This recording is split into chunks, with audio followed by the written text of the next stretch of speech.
All right, we're live and good morning, Peter. Welcome back to our committee. And so I guess we're going to talk about transportation climate initiatives. We had a full morning of it, but continue on and give us your update. Thank you. Great. For the record, I'm Peter Walk. I'm the Commissioner of the Department of Environmental Conservation.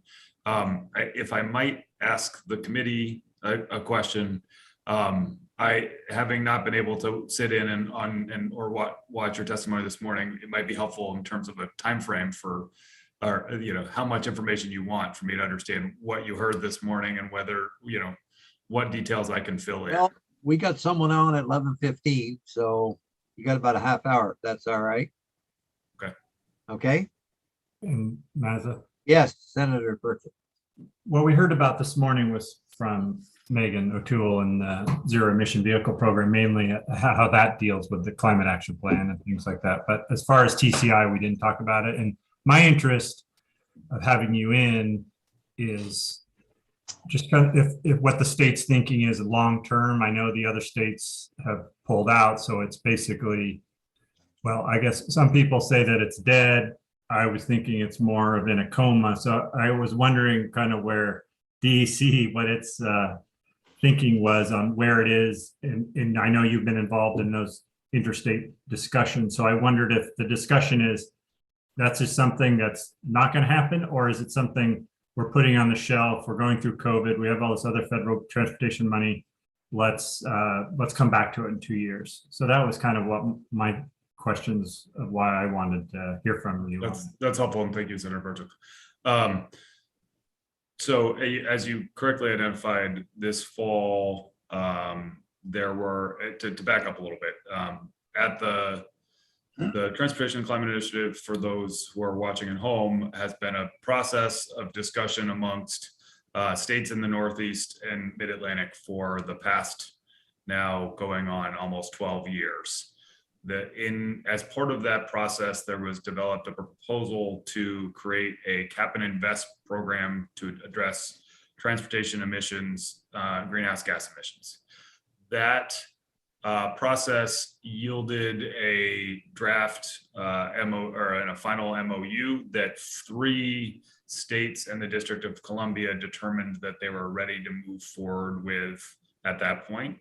Vermont and many of the other states remained a part of the conversation in terms of developing what the program would look like without making a firm commitment one way or another as to whether or not they would participate. Last fall, in response to some sort of clarity in their legislative process that an authorization for TCI was unlikely to be successful, Governor Lamont in Connecticut pulled his support for the bill that would have authorized Connecticut's participation in TCI. At that point, the Massachusetts governor, who had independent authority to join TCI as part of their Global Warming Solutions Act, so did not require separate legislative action, decided to withdraw his support given what he termed sort of the lack of overall regional support for what was supposed to be a regional system. This all happened within a week or two of the finalization of the climate action plan. So as you can imagine, one of the tenets of the climate action plan was participation in TCI. Well, as you can imagine, one of the tenets was going to be participation in Transportation and Climate Initiative program. That the sort of dissolution of the forward momentum, and it's hard for me to characterize, frankly, what the discussions could be at the regional level. At this point, they are in wintertime hibernation. We'll call it that. But it's possible that with changes at different times may lead up to different set of circumstances that could lead people to get back to the table. The program itself is more or less developed, so it really simply take kind of commitment from the states to move forward in a meaningful fashion. So So the Climate Council, and specifically the cross-sector mitigation subcommittee, of which Rich Cowart and I co-chair, determined that we should, with the support of our transportation leads in that world, so Johanna Miller from VNRC and Gina Campoli, who you well know from her time at the Agency of Transportation, sat down to think about, is it appropriate for us to immediately try to fill the void left by TCI in the climate action plan? What was determined was that that wasn't going to be appropriate, that we needed to look at what the other options would be and to vet them as we would have, as we did TCI and other programs that were part of the climate action plan, that it would be essentially substituting something that hasn't been subject to kind of the public process that the rest of the climate action plan went through. So we gave ourselves sort of till the spring to continue to do that work, looking at other options. I do want to note to muddy the waters further, TCI in and of itself doesn't guarantee emissions reduction. If we had participated in which we were part of a robust regional network, wouldn't have guaranteed emissions reductions within our borders. It would have guaranteed that we would have been able to put investment revenue towards certain programs that we know needed to exist to get more electric vehicles on the road and expand bike ped and transit, et cetera. So the modeling itself didn't actually capture, that we used to support the plan, didn't actually capture any specific emissions reductions from TCI. So it's a bit of a, are we looking to, we have one of the questions we need to wrestle to the ground is, are we seeking then to replace the investment revenue associated with TCI? Or are we looking to find emissions reductions, in which case we need to sort of resolve the question of, well, what are we counting? So, just to, if that's not clear to folks, the way that cap and invest works at the regional level is the cap is at within the whole region. And so as that declines over time, across the region, we're anticipating the emissions reductions will track that cap. But it could all occur in one place, or it could all, occur everywhere but Vermont, right? Depending on, how the market responded, lots of those things could happen. We could get more than our share of emissions reductions from that. There are a different number of permutations that could occur that make it so that we couldn't rely on emissions reductions specifically within Vermont's boundaries in terms of the modeling that we were doing to support both the CAP and the comprehensive energy plan. Sorry, the CAP is a climate action plan. So I hope that helps in terms of background context as to where those things are. So I think that's one of the main things we need to continue to wrestle through. But as you mentioned, we have an unprecedented opportunity to take a massive leap forward in supporting Vermonters in getting into cleaner, more efficient technologies in order to jumpstart a process that the TCI program could have facilitated, right? So we, if we think about the investment opportunities that exist because of ARPA dollars and potential IIJA money and other things that are coming our way, and Build Back Better if it happens, those sorts of things.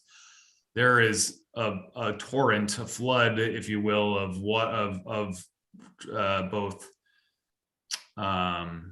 sort of supportive pieces that could be used for electric vehicle charging infrastructures, both sort of in our road networks and ideally in the hardest to hit places that meet some of our equity needs, like in multifamily housing units, along those lines, to targeted incentives that have helped those folks most burdened by the pandemic, electrify vehicles, electrify heating, get into advanced wood heating systems, et cetera. Those are the sort of, we have a tremendous opportunity to sort of bend the curve in a way that the utilization of existing state revenues would not have allowed. So there's tremendous opportunity here that gives us some breathing room to make sure that we're doing the policy side of this consideration correctly, which is why we were comfortable with having some additional time to continue to develop policy options.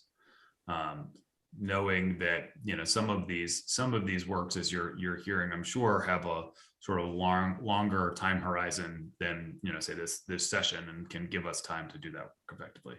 Understanding that April is not a very, or like April or May is not a very useful time frame for you all if we needed to have policy action this year, but I don't believe that's the case.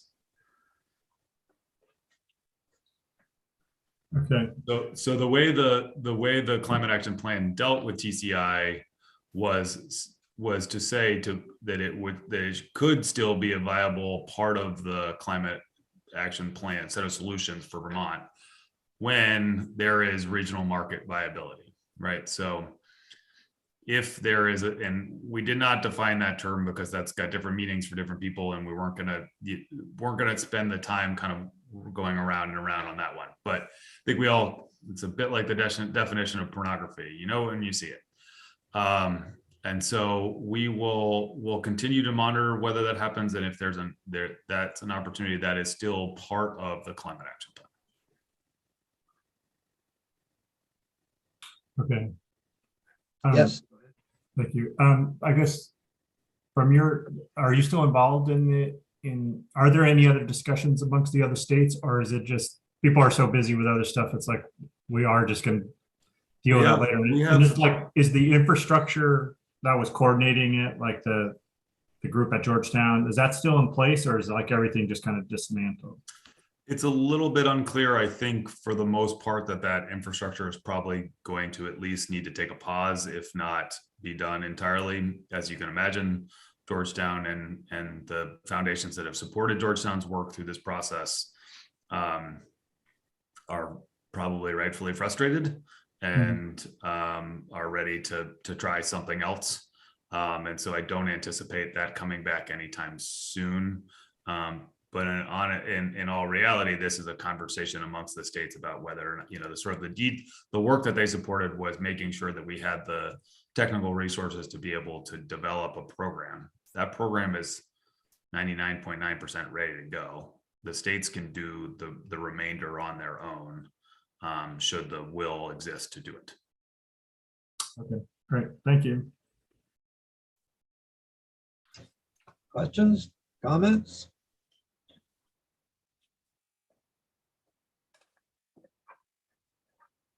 Are you prepared to share any of the ideas or brainstorming that the group has identified in response to what has happened with the TCI initiative?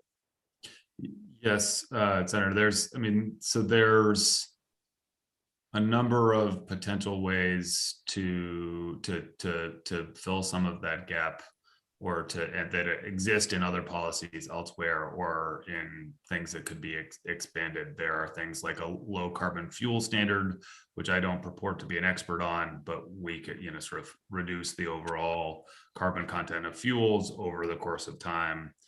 There are, you know, there's, you know, investment in incentives and other things with a financial source that remains to be seen. There, you know, things, you know, there's a conversation that is ongoing about the clean heat standard and sort of the pathway there, and are there opportunities to expand that to all, you know, all fuels in that realm? I think that's a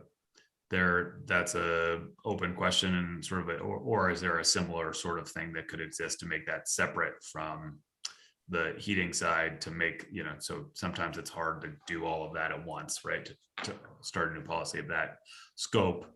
But there, you know, and I think there are tools that have been tried in other places. I think what we don't know is what the Vermont context is for them yet. And that's really what the time gives us the opportunity to do. Thanks. Other questions? Okay, anything else you'd like to add at this point? No, thank you, Mr. Chair. I appreciate the opportunity to be here and look forward to We seeing just you want, all. we want you to keep warm, you know? Yeah, I will do my best. Thanks for your concern.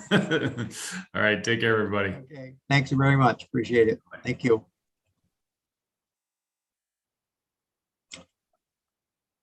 Jeannie, is Michelle available right now? We have TJ Poor from the department here, but I don't see Michelle. We're a little ahead of schedule, but I think Is TJ Poor available? See? he's here. Sure. Okay. If you're prepared, we're a little ahead of schedule, but if you're prepared, we'd like to continue on.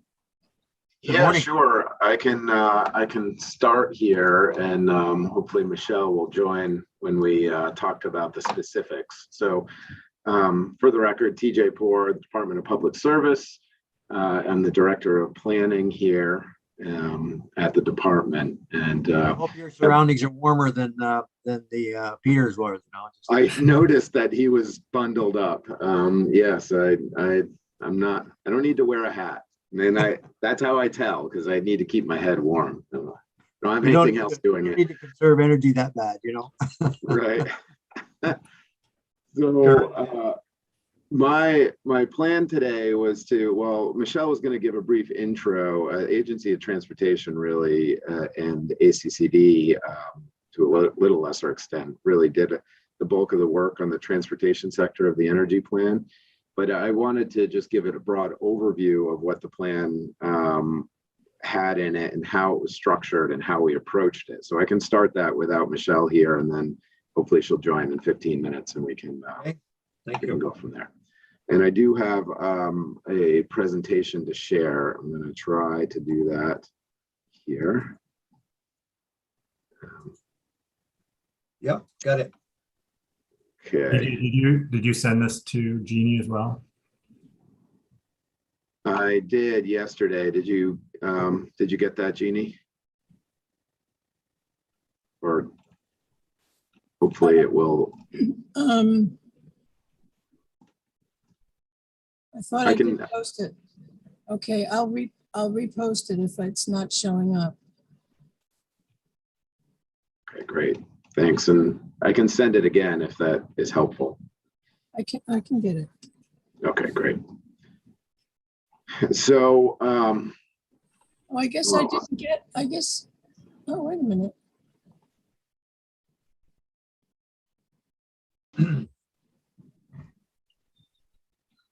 Huh. I guess I do need you to send it again. okay. I could do that right after I present if that works for everybody, or I could. I'm still looking for it. Hold on a second. Yeah, I think that's fine, TJ, just to send Okay. it to her later. Okay, great. So, sorry, my screen is showing up here with the slides, and you're all down here. So sorry about that. But I'll just go ahead and get started on the energy plan basis. So, okay, hopefully the slide moved for you. So really the comprehensive energy plan is rooted in Vermont energy policy in Title 30, Section 202A, which really has the goal of ensuring we can meet our energy needs in a way that's reliable, sustainable, affordable, efficient, and meets our greenhouse gas requirements. And so times those different principles are in competition with each other. So one of the things we really tried to do with this energy plan is really articulate policy trade-offs and and make them transparent. Say policy A has these benefits, but these drawbacks, and here's how we should balance those. Looking at it from a societal perspective, as kind of globally. Down to the customer perspective, and what does that mean for customers who may implement these measures or pay for them, or have to pay through them through rates or some other way. And so that was really the goal, and to balance that, and then on that balancing, then we can make recommendations and say, well, here's how we weighed those balancing principles, those balance principles. The energy plan really overlap with the climate plan. You just heard a bit about the climate plan and some of the pieces in it from Commissioner Walk and Ms. O'Toole. But really, there's an overlap of the energy plan and the climate action plan, and there's a big overlap in terms of cost-effective greenhouse gas reduction requirements. They're required of the comprehensive energy plan and the climate action plan. We were able, and I see Michelle has joined. Hi, Michelle. They were running early, so went ahead and started with the background here. The energy sector analysis was structured to be really the same, so that we didn't have two sources of data and two sets of modeling that had perhaps different results, and so that we could all be on the same page on what we're talking about. And I'll go into a little bit more of the modeling in a minute. Public engagement, the energy plan and the climate plan really leveraged one another. The Department of Public Service held a bunch of technical workshops for each sector, which was the cross-sector mitigation committee of the climate action plan participated in and helped develop the agendas for. And then we participated in public engagement that the climate action plan really led, but in partnership with the energy plan, so that we weren't asking most of the same people most of the same questions and duplicating effort. And then finally, equitable transitions, which I'll talk about more in a sec also, is really a theme of both plans. What the energy plan really does also, though, is focus on renewable energy development. It's also an electric plan. We also have a requirement for an electric plan. So this serves as the electric plan. And kind of within that speaks to energy system planning. So making sure that we're reliable, affordable, we have adequate supply of energy resources, and at the same time, ensuring economic vitality of the state. And those are all principles that are in statute as well. Finally, I'll just mention that part of the plan is also to have guidance and standards for local enhanced energy planning. So that's Act 174 of 2016 started that, where regional planning commissions and municipalities could develop energy plans and get substantial deference in citing measures that come before them in the Public Utility Commission process. What we didn't do is the energy plan relies upon the climate action plan for most specifically is greenhouse gas inventory review and greenhouse gas emissions accounting. The Science and Data Committee of the Climate Action Plan really took a close look at the greenhouse gas inventory and made recommendations to keep it, and then do some supplemental analysis to aid in decision making. So we relied on that. We didn't want to recreate the wheel there with the energy. Our timeline, we've been working on this since December. I'll just go briefly on this. I mentioned some of the engagement that was coordinated with the Climate Council, but really we're still in the draft stage for a few more days here. We're planning on releasing the final version on Friday. Have been responding to public comments that we've gotten in writing and in-person hearings. We got comments up through December 20th, and kind of finishing off the polishing process of the plan now.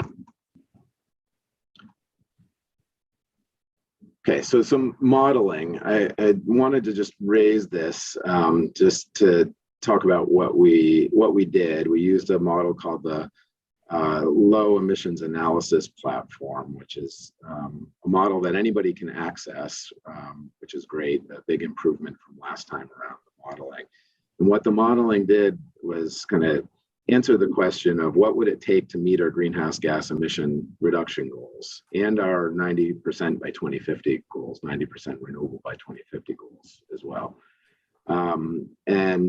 What would it take in terms of technologies and supply resources? And one of the great things about this model is that we will have a license, Agency of Natural Resources and the department will have a license to this model, so we can continue to update it and use it as a tool for tracking. It's very open. We've been able to provide it to members of the public who are very interested and want to engage with the model itself. I put up just one example of a result here. This is in one scenario, one mitigation scenario that shows to meet our goals, here's what the electric demand will look like when we meet our goals. And you can see a pretty big increase in electric demand, which I'll talk about that some more in a minute. But it largely coming from the transportation sector, from electric vehicles. This is annual demand overall. There's the residential sector increases from heat pump use, the transportation sector increases quite a bit from electric vehicles.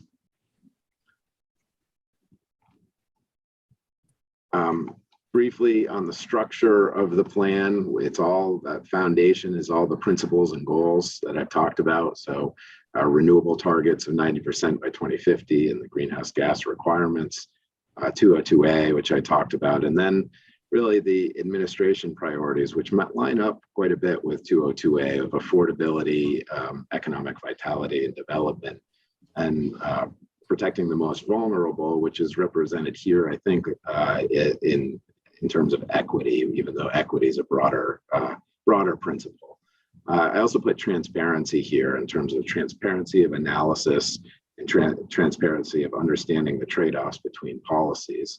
And then within that, we talk about the pathways, strategies, and recommendations, kind of consistent with the climate action plan, in that because we wanted a consistent framework of analysis, just for simplicity's sake, frankly. But overall, in the whole plan, broadly, as we look at each pathway and strategy and recommendation, there's a couple of themes of the plan. The first one is equity, and the second is grid evolution and optimization. So going to the first one, the energy plan really elevates equity as a key theme, and that really leveraged the work that the Climate Council Just Transition Subcommittee did to ground the energy plan in concepts and guiding principles. Throughout the sectoral chapters where relevant for specific policy and program recommendations, we pull in those guiding principles and talk about the equity implications. More broadly, the plan calls for equity to be considered as a core criteria in all decision making, just like affordability and cost effectiveness and those others that I talked about, to really elevate to elevate equity. We recognize that the benefits and burdens of our energy policy haven't been equitably distributed in the past, and we want to elevate that to be transparent and clear-eyed in our decision-making process going forward. Grid evolution, I want to just spend a minute here too, because it relates to the increase in load from the transportation sector that you saw on that other chart. And one thing that the modeling showed is that no matter how you slice it, electrification and the need to move away from fossil fuels and to electricity is needed in order to meet our targets. So you could have different levels of electrification, but you need more electrification than we have now by a significant amount in order to meet our targets. And so that includes, and when we electrify, that means we need more distributed energy resources. And when we talk about that, it's both generating resources and those load-based resources that are connected to the grid. And so the heat pumps and electric vehicles and other technology producing those services, that we need to be able to have them be visible, their load be visible, so that we can manage it in terms of encouraging electric vehicles or heat pumps to be charging, or in the heat pump case, be drawing load at times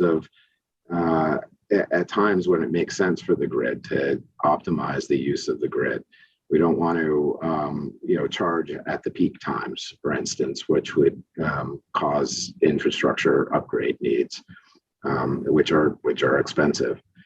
In short, we want to ensure that electricity meets electricity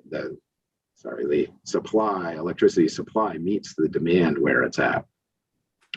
So in terms of grid evolution, we don't actually lay out a stepwise plan of how the grid will evolve, because that will really be out of date by the time we publish it. Things are moving pretty quickly. So instead, we really lay out a set of principles by which we should consider policy and regulatory mechanisms to future-proof that decision-making for investments that are really long-lived. Senator Mensah. Yes. Oh, go ahead. Yeah, thank you, TJ. I think the important thing, this committee, I don't know if you're going to get to it later, but it's key to the couple slides that you've already had, is the ability of the grid to handle that increased electrical load, just specifically from transportation. We talked a little bit about this last week. Senator Ingalls had talked about a report that he said was saying that the utilities plan to deal with the increased load was some rolling blackouts. It's from the department's view, do you feel like the grid and utilities can handle the increased load? Do you see any concerns? And have you heard that there's any concern about this increased load from electrical vehicles as far as grid stability? Not in the short term. So right now, at a statewide level, our peak load is around 950 megawatts. Belco, our transmission provider, put out a report last year that had a high scenario for electric vehicle adoption that was just a little lower than, and heat pump adoption, just a little lower than what the climate action plan calls for, and to test the system and to say, how much additional load can we handle? And they found that there's major investments are needed after we reach about a little over 1,400 megawatts. So there's about 500 megawatts of headroom in the bulk transmission system, varying levels on the lower level circuits. One of the other things, in terms of this grid evolution that's really important is managing load and making sure that encouraging people to be on rates that can be managed and actually sharing in the savings with customers. It can be another incentive for electric vehicle customers, in that already about 75% of electric vehicles are on some sort of managed charging rate, whether it's just a block time of use or something a little more dynamic that allows for direct active utility load control. And so with that, we don't see as much impact from electric vehicles in particular on the grid because the utilities can manage it. So is it? Yes, right ahead. Okay, go ahead. Director, in the short 28 years, 2050, you're talking about more than doubling the need for electrification in the state of Vermont. Is it your position now that the grid can handle that, the doubling of electricity? I understand that probably you have the capacity to bring the power in, but does the grid statewide, especially in my area, 44 towns, does it have the capability to handle double the amount of electricity? So if we doubled it today, there would be problems, I think, right? If we just suddenly had a doubling. And I should say that the doubling of electricity is on an annual basis. On a peak basis, it's not necessarily doubling of electricity. So this chart that I was showing that that it's 5.5 up to 11 terawatt hours of electricity. It's pretty much exactly doubling. That's on an annual basis. On a peak basis, it can be managed. The load really can be managed. And so not to say there won't be any increase, but that there will be. And so with, will investments need to be made? Yes, as we replace old lines, we should consider whether some small incremental investment to make them a little bigger and have a little more capacity is worthwhile. And in some of those cases, the answer will probably be yes, but there's no immediate problem. And as long as we're planning for it in a clear-eyed manner, that we can analyze whether it continues to be worth it. Right now, we see that the costs are exceeded by the benefits.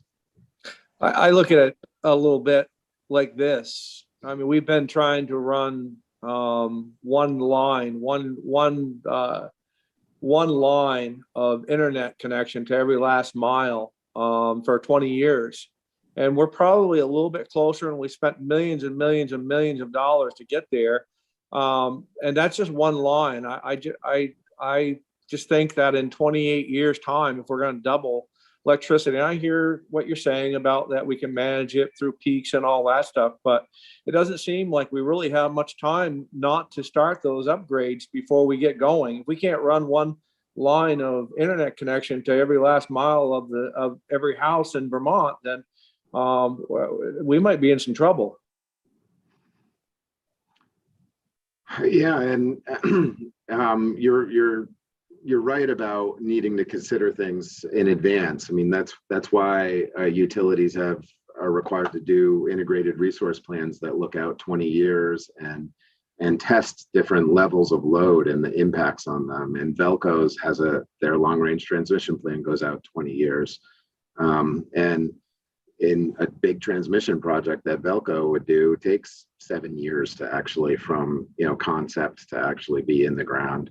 But what we're seeing from those analyses is that we have the time, and we can continue to monitor and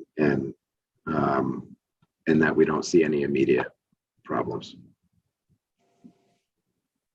Mr. Poor, Jane Kitchell, I am one of the Northeast Kingdom legislators who attended. I had to get a special session, the meeting Senator Ingalls was referencing, with the Vermont Public Power Supply group. And actually, they've submitted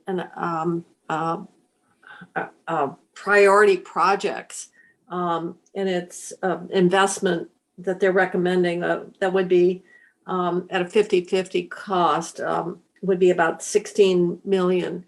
And I wondered if you had seen that. Advanced metering infrastructure, customer portal software, GRS collection, and then the battery storage, which that technology to improve reliability, reduction of peak loads, et cetera. So have you seen that estimate of what that particular group of utilities is suggesting is going to be needed? I have not seen the Vermont Public Power Supply one, but I saw one that they contributed to on a statewide basis. And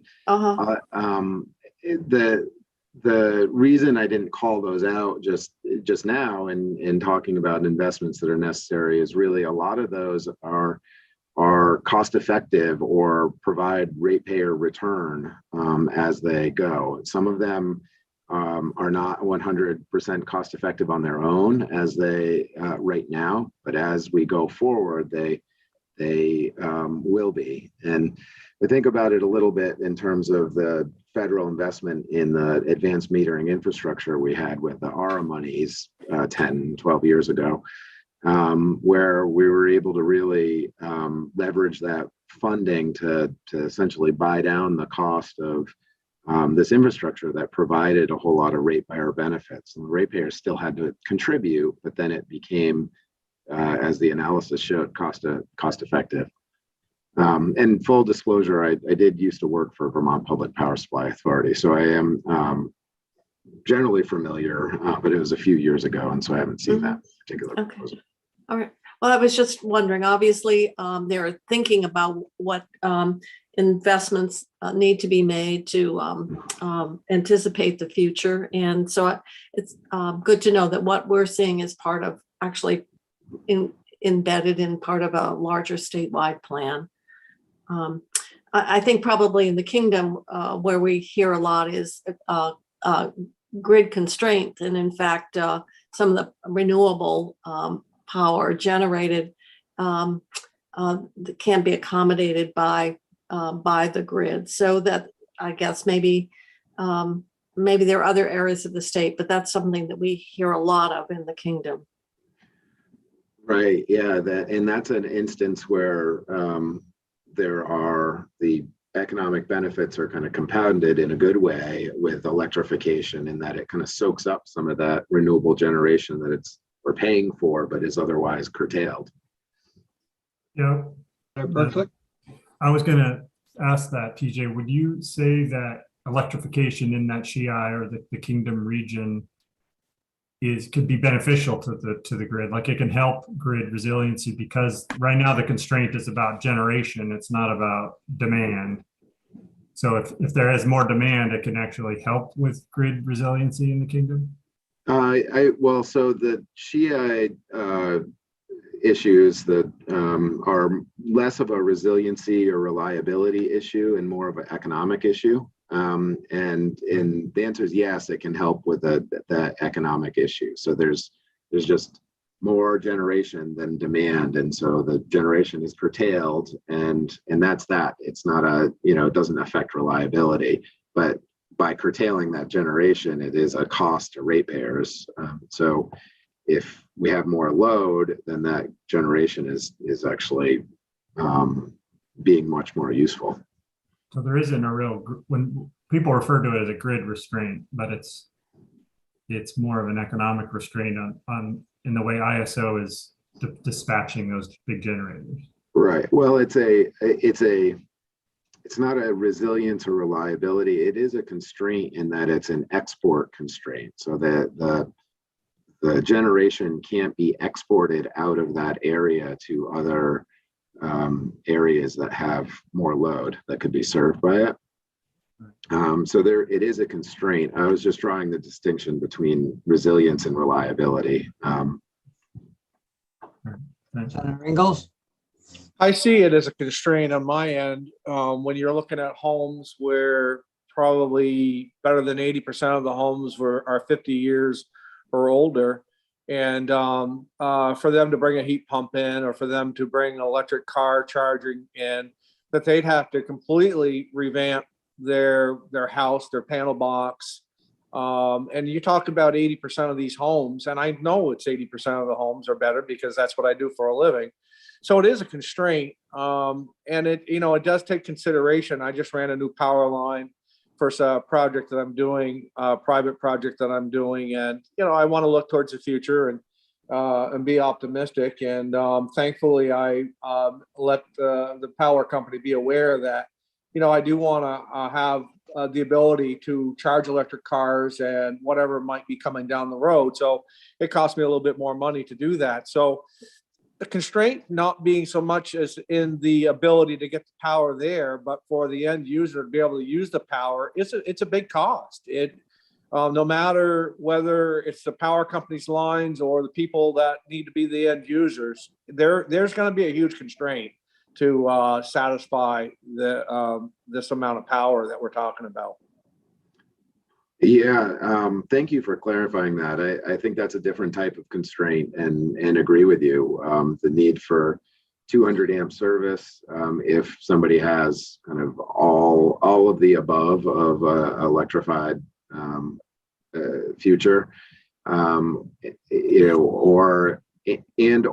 a smart panel or a different type of panel, and there's different costs for those. And I think Yeah, I was thinking about constraints in the ability to serve the load from an electric utility perspective, but the ability to receive that power in your home is another issue we need to tackle for sure. And we do talk about that in the plan in terms of supporting 200 amp service upgrades or smart panel upgrades. Any other questions, comments? I was just going to say, TJ, I don't know how much more you have about the whole plan, but probably for the transportation committee, we don't need to go into other parts of the plan other than what Michelle might be saying, or unless you have more on the transportation chapter. I was just going to, well, I was going to turn it to Michelle for transportation, but just to really briefly, just what our electric supply looks like. And on the left side is kind of the contractor owned deliveries, what's referred to as physical deliveries. And you can see those are relatively clean, as we define clean in Vermont. And then on the right-hand side is after you consider the actual attributes that are assigned and what you can legally claim is also clean, thanks to our renewable energy standard. And in that, the goal is to make it cleaner in terms of 100% carbon free. So all of these transportation related investments that we're talking about electrifying, that the goal is to improve the cleanliness from what we have on those previous charts to make it 100% carbon free by 2032. Are all states being very active like we are? I mean, because it is a national issue. Is everyone across the country doing good work? Well, I wouldn't say everyone, but I know, the likely actors, I guess I would say, the New England states, California, the Western states, they're being very active. Massachusetts has a clean electricity standard and a clean peak standard, for that matter, to go along with, and is procuring a lot of renewable power from Hydro-Quebec or other places, offshore wind. There's other, and Maine just completed a climate action plan right before we started ours. Massachusetts has a climate action plan. So yes, yeah, other states are very active. About New York, they're a big. Yes, New York as well. They have a clean energy, renewable energy vision, it's called. Okay.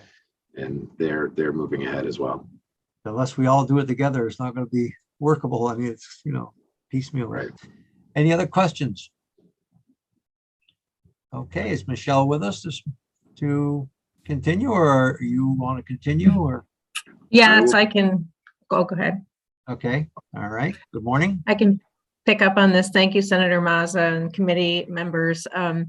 So I think, we've heard from TJ about the framework for the Comprehensive Energy Plan. The Agency of Transportation has been a participant in the Comprehensive Energy Planning process since its inception, relative to the energy fuels that transportation utilizes. This chart here gives you a pretty good mix of the status of things, and it's as we would expect. Principally, these are carbon-based fuels with just 0.07 on the electricity side and 0.01 on the natural gas side, and a bit of mix of ethanol in there as well. So we know where we stand now, and TJ, you can bring up the next slide.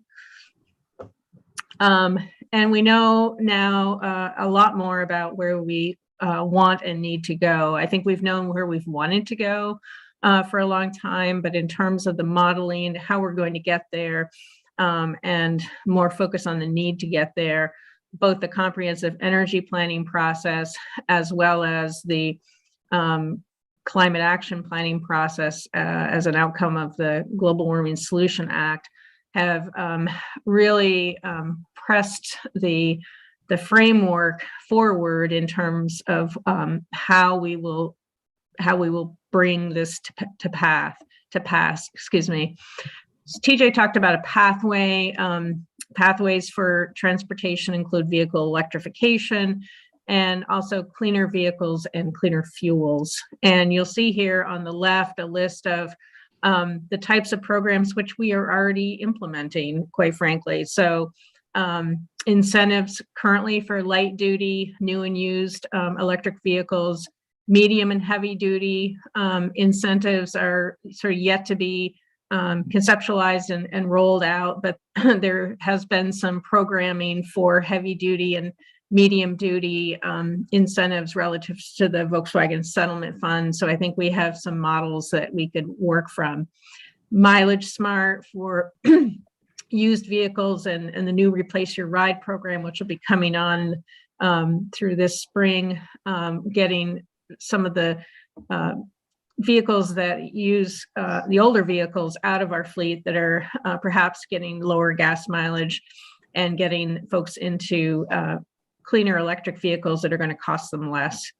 And then the policies that are also going to support all of this in terms of rate design and load control. You just heard all about that from TJ.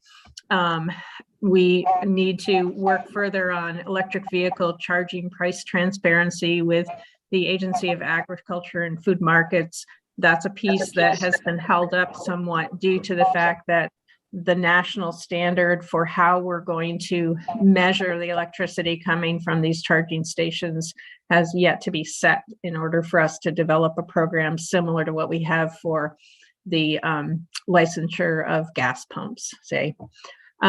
Getting our dealers engaged, getting the manufacturers delivering more vehicles. We're seeing that every day, all the time. And we are building processes here in Vermont for dealer awareness and public education for dealers. And the zero emissions vehicle MOU and moving ahead with that on with implementation of the California Advanced Clean Cars 2 regulations are part of the policies that will move us in this direction. And then you heard yesterday from Joe Segali and Commissioner Manoli about the fact that we, as Senator Mazza has said over and over, are going to need to figure out a way to collect transportation user fees, system user fees from folks that are now driving electric vehicles. So there's a lot underway that will be building from sort of a variety of locations. Next slide, TJ. A couple of other areas that we focus on when trying to achieve the goals for the Comprehensive Energy Plan and the Climate Action Plan include integrating land use and transportation policy decision-making, trying to have compact downtowns and village centers and less sprawl out into the hinterlands, which contributes to the amount of miles driven, aligning these planning policies across government. So we're ending up with consistent outcomes from the policies in terms of compact settlements, providing incentives to communities to implement these policies through designation programs and scoring on different grant programs that benefits those communities who have adopted these policies. And then, of course, the pathways related to transportation choice, both for transit as well as for active transportation, rail, biking, walking. So we come across energy-related opportunities, reduction opportunities in all of our transportation modes. Next slide.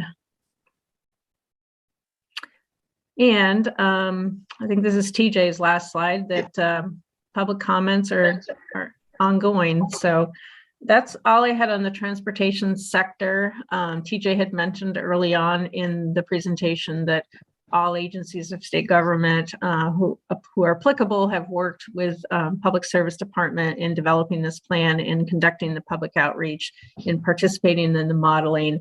So we've had several staff who have been a part of this process. Any questions, comments from anyone? Well, thank you, Michelle. Thank you. Good overview. Appreciate it. And like I said earlier, we'll be discussing this for a while to come. It's an ongoing subject. So any other questions for anyone, Michelle or TJ? All right. Well, thank you very much. And will committee have any questions? Or you got 15 minutes for some of the others have meetings. So I guess you can take us off live, Jeannie.